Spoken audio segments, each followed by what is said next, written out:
Okay, welcome back everyone. In this optional video, for those of you who are a little bit curious about how we actually derive U is negative G mm over R, I'm going to go through some of the derivation. In order to truly get it, you really have to have a little bit more math background. So if it looks like I'm kind of waving my hands a little bit, that's because I am. So in any case, what we're going to go back to is something we talked about in the energy unit, namely that work is equal to negative change in potential energy.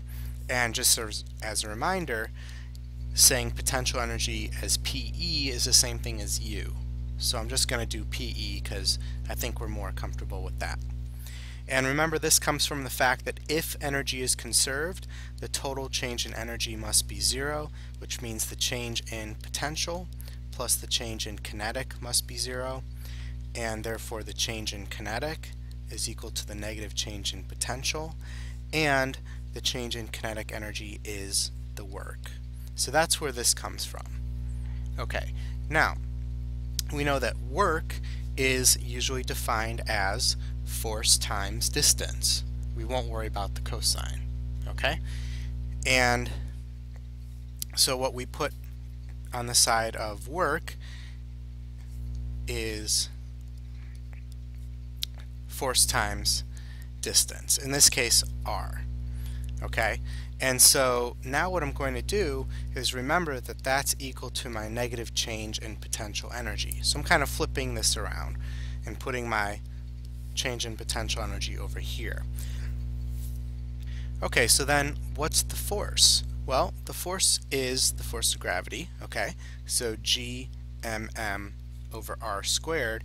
And then if I multiply that by R, something miraculous occurs. One of those R's cancels out.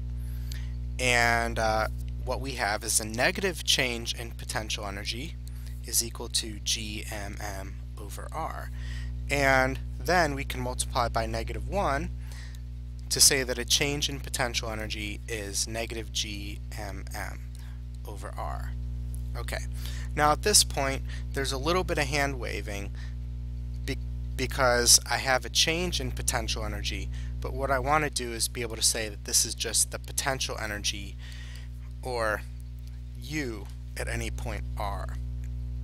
And this is the part where if I had truly done this the right way, I would have used calculus and it would come out a lot nicer. But at least we can see where this 1 over R dependency comes from. So that's it for now. Hope that this helps a little bit.